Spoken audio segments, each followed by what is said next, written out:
हम तब तक अटैक्स करते रहेंगे जब तक सीज़ फायर नहीं होगा। हमने आज भी देखा जैसे एक इंडियन नेवी के शिप ने एक पायरेसी अटैक रोका सोमालिया के आस-पास। जितना हम एक्सपेक्ट कर रहे थे कि ये कॉन्फ्लिक्ट फैलेगा, उतना नहीं फैला है। यूनाइटेड अरब एमिरेट्स ने कहा है कि हम गाज़ा रिकंस्ट्रक्शन में तभी पैसा डालेंगे और बात करेंगे जब two state solution as a negotiation table पे रखा जाएगा। अमेरिका का इलेक्शन 2024 के एंड में है और मेरे ख्याल से ये एक बहुत बड़ा मुद्दा होगा क्योंकि इस पे काफ़ी डिविजन्स हो चुके हैं।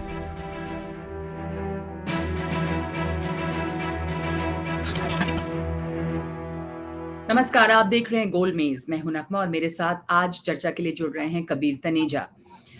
इजरायल और गाजा का युद्ध लगातार जारी है, बमबारी भी चल रही है, हजारों लोगों की जानें गई हैं, खास करके गाजा पट्टी में। लेकिन इस बीच आईडीएफ ने भी ये कहा है कि इस युद्ध में उन्होंने अब तक का सबसे बड़ा नुकसान झेला है।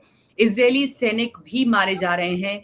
लेकिन इस बीच तमाम अपील अंतर्राष्ट्रीय समुदाय की तरफ से नाकाम रही है। इजरायल से अपील की गई कि वो बमबारी को रोके, वो एक मानवीय सीज फायर करे, लेकिन इजरायल ने इससे इनकार किया है। यहां तक कि अमेरिकी राष्ट्रपति जो बाइडेन ने भी उन्हें इस इनडिस्क्रिमिनेट बॉम्बिंग को रोकने के लिए कहा। यूएन में प्रस्ताव पारित किया गया, पर अमेरिका ने वहां उसके खिलाफ वोट किया। अमेरिका का भी यहां पर दोहरा रवैया है और इस पूरे मामले को समझने के लिए हमारे साथ कबीर मौजूद हैं, जो इस इलाके को बहुत ध्यान से देखते हैं। तो कबीर, इस समय जो वहां पर चल रहा है उसमें सबसे बड़ा ये सवाल है कि क्या इजरायल को कोई देश रोक सकता है? यूएन का जो प्रस्ताव है उसका कोई असर नहीं हुआ। अमेरिका का एक तरह से दोहरा रुख दिखता है। यूएन में जो प्रस्ताव पास किया गया उन्होंने उसके खिलाफ वोट किया है। भारत ने उसके पक्ष में किया कि यहां पर सीज फायर हो। इजरायल का और आक्रामक रुख है। इन तमाम अंतर्राष्ट्रीय दबावों के बावजूद नेतन्याहू ने कहा कि वो अंतर्राष्ट्रीय दबाव में नहीं आएंगे और ये युद्ध जारी रहेगी, अंजाम तक पहुंचेगी। क्या दिखता है आगे? शुक्रिया नगमा। देखिए काफ़ी मुश्किल परिस्थितियाँ हैं सबके लिए और जब मैं सबके लिए कह रहा हूँ इसमें इसमें अमेरिका भी इन्वॉल्व्ड है। अमेरिका की जो रिलेशनशिप है इज़राइल के साथ वो एक इज़राइल अमेरिका का सबसे बड़ा पार्टनर है मिडल ईस्ट में और जो अमेरिका और इज़राइल का सिक्योरिटी रिलेशनशिप है, वो एक बहुत ही यूनिक रिलेशनशिप है जिसमें अमेरिका मतलब कोई ट्रीटी नहीं है लेकिन अनलिखित मैनर में अमेरिका बेसिकली ये कहता है कि इज़राइल अगर कोई भी ऐसी परिस्थिति से जाएगा, तो अमेरिका एक अनकंडीशनल मिलिट्री सपोर्ट उनको ऑफर करेंगे। तो अभी मेरे ख्याल से अगर आप पिछले 2-3 साल का नैरेटिव देखें अमेरिका के लिए तो उनको ये कहा जा रहा था कि अमेरिका की जो पावर है वो वेन हो रही है। अमेरिका के जो एलाइज़ हैं यूरोप में स्पेसिफिकली वो एकदम खुश नहीं है कि क्या अगर बाद में कोई ऐसी परिस्थितियाँ आएँ क्या अमेरिका उनकी मदद करेगा। और जो अमेरिका के जो अरब पार्टनर्स हैं, तो जो इज़राइल के जो नेबरहुड पार्टनर्स हैं, वो उनमें भी ये काफ़ी चर्चा हो रही है पिछले 2-3 साल से कि अमेरिका का मिलिट्री रोल और अमेरिका की पावर जो है, वो कैसे यूटिलाइज़ होगी आने वाले सालों में, स्पेशली जब हम ऐसा देख रहे हैं कि अमेरिका और चाइना के बीच में काफ़ी मतभेद है और रशिया को लेके जैसे हम जानते हैं बहुत तनाव है। तो मेरे ख्याल से एक अमेरिका भी एक ऐसी परिस्थिति में फँसा है कि जहाँ पे उसको इज़राइल को सपोर्ट करना पड़ेगा। ना अभी आपने हमने आप जो बात कह रहे थे कि जो बाइडेन ने भी कहा है कि अब इज़राइल को सोचना है कि आगे क्या करना चाहते हैं वो। इनडिस्क्रिमिनेट बॉम्बिंग जो हो रही है गाज़ा की 17,000 से ज़्यादा लोग मारे जा चुके हैं, 50 से ज़्यादा जर्नलिस्ट मारे जा चुके हैं। और जो इज़राइल ने की तरफ से उनका जो एम है, वो काफ़ी क्लियरली वो स्पेसिफाई कर चुके हैं कि जब तक हमास जो ग्रुप है, जिन्होंने टेरर अटैक किया अक्टूबर 7th में जिसमें अराउंड 400 इज़राइली मारे गए।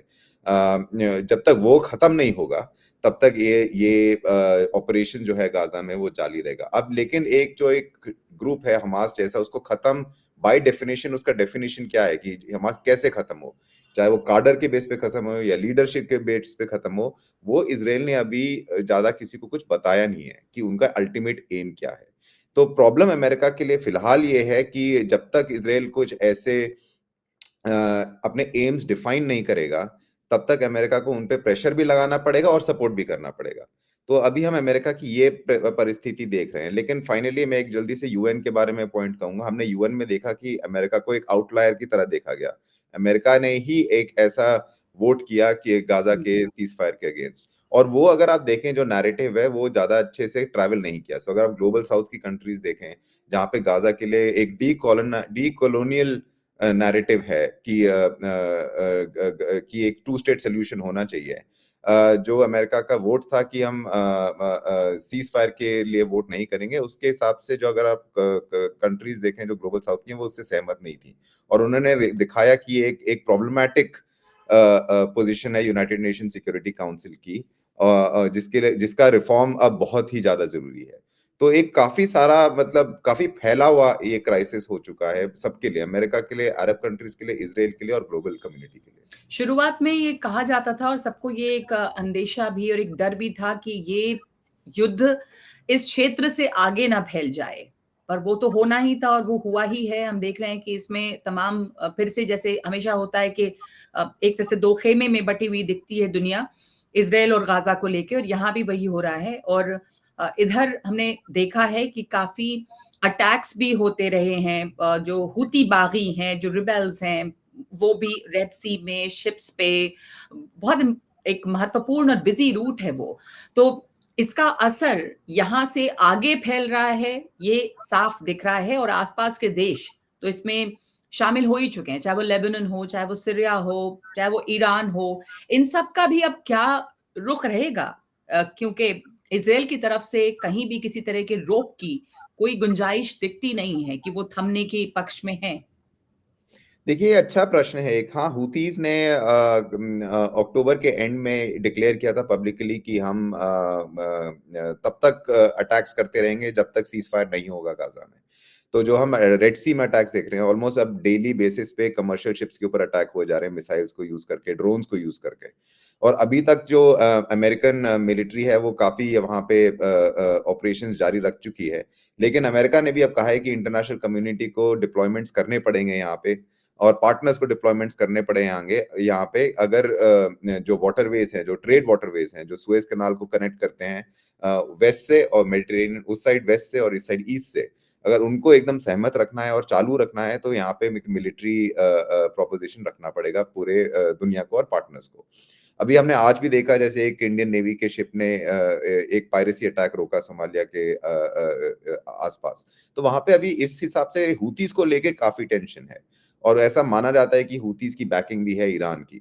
तो लेकिन मैं थोड़ा सा डिफर करूंगा। मेरे ख्याल से अभी तक जितना हम एक्सपेक्ट कर रहे थे कि ये कॉन्फ्लिक्ट फैलेगा, उतना नहीं फैला है अभी तक। जो नॉर्दर्न फ्रंट है इसराइल का हिजबुल्लाह के साथ लेबनान में, वहां पे टेंशन है, लेकिन वो फुल फ्लेजेड कॉन्फ्लिक्ट में नहीं है अभी। सीरिया को लेके टेंशन है।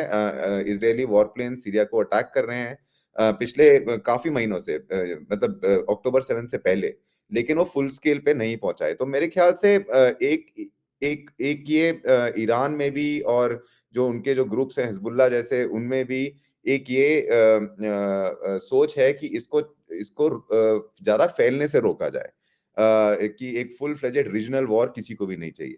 लेकिन ऐसा भी हो सकता है कि अगर हिजबुल्लाह देखे कि नहीं, उनको इस जंग में उतरना पड़ेगा, तो उस हिसाब से फिर इजराइल भी अटैक कर सकता है। लेकिन अगर इजराइल ने देखा कि हिजबुल्लाह प्रिपेयर कर रहा है अटैक के लिए, तो वो जिससे पहले हिजबुल्लाह कुछ करे तो वो भी अटैक कर सकते हैं।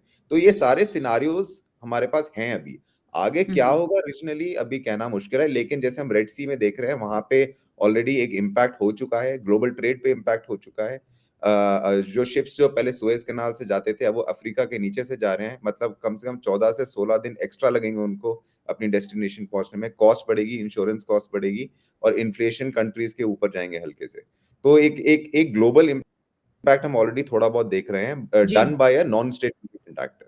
तो हुँ, अभी हुँ। लेकिन हमें थोड़ा बहुत और देखना पड़ेगा कि अगर ये रीजनली फैलेगा या नहीं फैलेगा। हुँ, हुँ। पर वो जैसा आप बता रहे हैं कि वो ग्लोबल इम्पैक्ट इकोनॉमी, अर्थव्यवस्था के तौर पे, ट्रेड के इस पर वो नज़र आ ही रहा है। जैसे रूस-यूक्रेन के टकराव में भी हुआ, उस समय वहाँ पे वो जंग सीमित थी, लेकिन उसका असर कितनी जगहों पर पड़ा, वो ट्रेड और इकोनॉमी के संदर्भ में वो हमने देखा। और यहाँ पर भी कुछ इसी तरह का दिख रहा है कि कारोबार पर बहुत धीरे-धीरे असर बढ़ता रहेगा।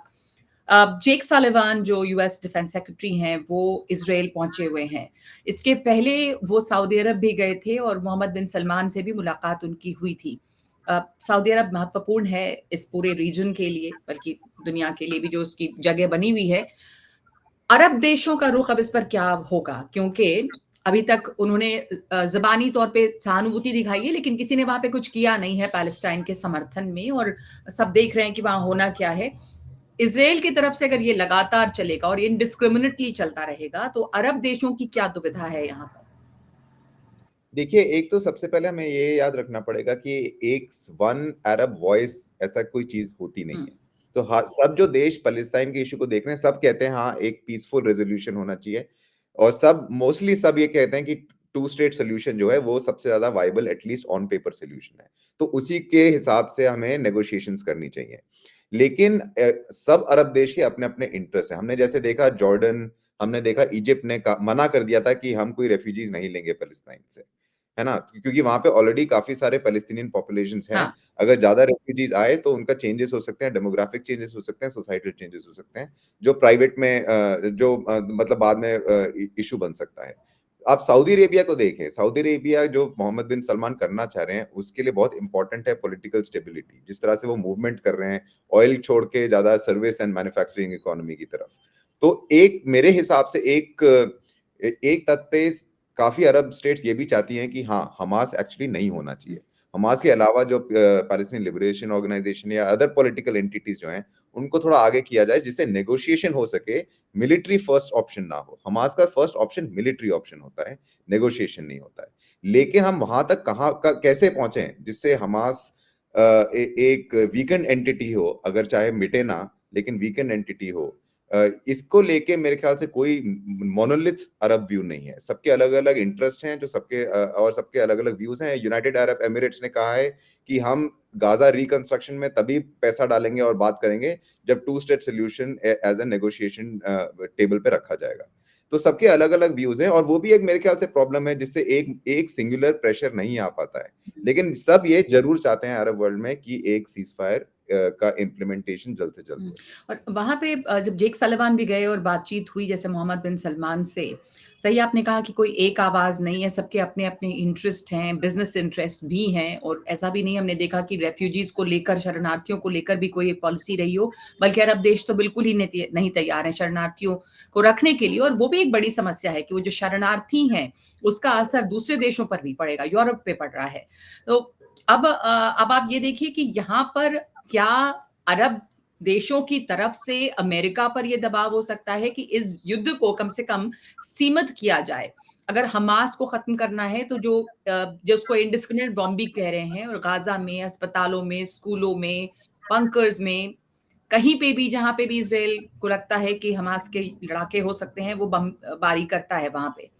तो ऑप्शंस या इसके विकल्प जो हैं, वो इस युद्ध को सीमित करने के इन पे भी बातचीत हो सकती है अगर ये बिल्कुल बंद ना हो जाए और सीज़फायर नहीं हो तो? क्योंकि आम जनता इसमें काफ़ी ज़्यादा तादाद में मर रही है। हाँ, देखिए और लेकिन एक और हमें एक चीज़ याद रखनी पड़ेगी, अभी भी गाज़ा में हमास के अंदर इज़रायली हॉस्टेजेस अभी भी हैं, जी। 100 से ऊपर के करीब। तो एक इज़राइल का वो भी क्रिटिकल फैक्टर है। आज ही मेरे ख्याल से खबर में ये भी आया कि 3 हॉस्टेजेस मारे गए इज़राइली बमबारी में। तो एक वो बहुत बड़ा नेतन्याहू के लिए एक चैलेंज है डोमेस्टिकली कि अगर उनसे ये नहीं छुड़वाए गए, जो जो हॉस्टेजेस हैं वो नहीं छुड़वाए गए, तो पॉलिटिकली उनका पॉलिटिकल करियर खत्म है। ऑलरेडी मेरे ख्याल से तो काफ़ी हद तक खत्म है, पर उसके बाद फिर उनकी बहुत बड़ी प्रॉब्लम हो जाएगी। वो ऐसे इज़रायली नेता जाने जाएँगे जिनसे ये काम नहीं हो पाया। हुँ, तो बहुत सारे इसमें अब हम कतर को भी ना भूलें इसमें कतर हमास का ऑफ़िशियल पॉलिटिकल ऑफ़िस है कतर हुँ। में, जहाँ से इसकी नेगोशिएशंस पहले होती रही हैं, कि कैसे छुड़वाया जाए और हमने देखा कि सीज़फायर दोनों के बीच में थोड़े टाइम के लिए हुई भी थी और हॉस्टेजेस छोड़े भी जी, गए थे। जी। हुँ, लेकिन अब काफ़ी दिन से ऐसा कुछ नहीं हुआ है। तो एक काफ़ी गंभीर मेरे ख्याल से मात्रा पे आके बात खड़ी हो गई है कि हमास भी अब कह रहा है कि हम और नहीं छोड़ेंगे जब तक आप हमारी डिमांड्स को नहीं मानेंगे और इज़राइल कह रहा है हम आपकी डिमांड्स को नहीं मार सकते क्योंकि आप एक टेरर ऑर्गनाइज़ेशन हैं। तो इसके आगे अब हम कैसे जाएँगे वो मेरे ख्याल से अमेरिका पे काफ़ी निर्भर करेगा और लेकिन कतर पे भी निर्भर करेगा कि जो उनकी जो टॉक्स हैं ना हमास के साथ, कि वो जो पुश कर रहे हैं हमास को कि नहीं आप टेबल पे आइए, आप हॉस्टेजेस को छोड़िए। वो कैसा जाएगा वो भी हमें अभी वेट करके देखना पड़ेगा। मेरे ख्याल से अभी उस मामले में काफ़ी स्टेलमेट सिचुएशन बन चुकी है। जी, बहुत दिलचस्प बात आपने कही। एक आखिरी सवाल ये है कि कतर और अमेरिका दोनों का बहुत अहम रोल यहाँ पर रहेगा। अगर कोई देश चाहे तो वो अमेरिका होगा जो इस युद्ध को रोक सकता है और इधर कतर, उनको बातचीत करनी होगी हमास के साथ में। तो उनके क्या अब हम ये वो इंतज़ार कर रहे हैं कि कब या कोई ऐसा है कि ये कब अति हो जाती है जब आपको इसको रोकना जो है बहुत इम्पोर्टेंट हो जाता है? Is there like a time limit America में किस चीज़ का इंतज़ार है? बाइडेन की पॉपुलैरिटी भी इस वजह से काफ़ी अफ़ेक्टेड हुई है। अगर वो चाहें कि इसे फ़ौरन रोकना है, तो ये मुमकिन है अब भी इज़राइल पर दबाव बनाना। जी। देखिए बाइडेन आपने अच्छी बात करी, बाइडेन जनवरी-फरवरी के बाद इलेक्शन मोड में चले जाएँगे। अमेरिका का इलेक्शन 2024 के एंड में है। और मेरे ख़्याल से ये एक बहुत बड़ा मुद्दा होगा क्योंकि अगर आप अमेरिकन डिस्कोर्स देखें, कैंपसेस से लेके यूनिवर्सिटी कैंपसेस से लेके पॉलिटिक्स तक, इस पे काफ़ी डिविजन्स हो चुके हैं। और ऐसे डिविजन्स हुए हैं कि अंदर वायलेंस भी हो चुकी है, माराधारी भी हो चुकी है, स्टूडेंट्स के बीच में, सिविल सोसाइटी के बीच में। तो एक प्रॉब्लम ये ज़रूर है। वो चाहते हैं कि आप टारगेटेड मिलिट्री ऑप्शंस को देखें हुँ, कि अगर आपको हायरार्की हमास की टारगेट करनी है या उनके मिलिट्री लीडर्स टारगेट करने हैं। लेकिन ये जो इंडिस्क्रिमिनेट बमबारी है, ये जी। मेरे ख्याल से बाइडेन चाहेंगे कि जनवरी-फरवरी तक ये कम से कम बंद हो जाए कि उनके ऊपर थोड़ा प्रेशर कम हो जाएगा। और लेकिन मेरे ख्याल से अब जो ओवरऑल जो जो कैंपेन है इज़राइल का, वो अभी काफ़ी महीने चलने वाला है। जी, जी, जी। ये नेतन्याहू की भी मजबूरी है अपने आप में और आपने सही कहा जैसा मैं पहले वही सवाल पूछ रही थी कि उसको सीमित किया जाए। एक टारगेटेड अटैक जो है वो अगर किया जाए और इंडिस्क्रिमिनेट बॉम्बिंग है, वो बंद किया जाए। तो कई तरह के विकल्प हैं, अमेरिका पर भी दबाव है और जो बाइडेन के ऊपर चुनाव का भी दबाव आएगा और उसके पहले शायद इसका कोई हल उन्हें निकालना होगा। बहुत शुक्रिया आपका कबीर तनेजा हमारे साथ जुड़ने के लिए, इस चर्चा के लिए। आप देख रहे थे ओआरएफ पे गोलमेज़। जल्द ही आपके साथ दोबारा जुड़ेंगे। धन्यवाद।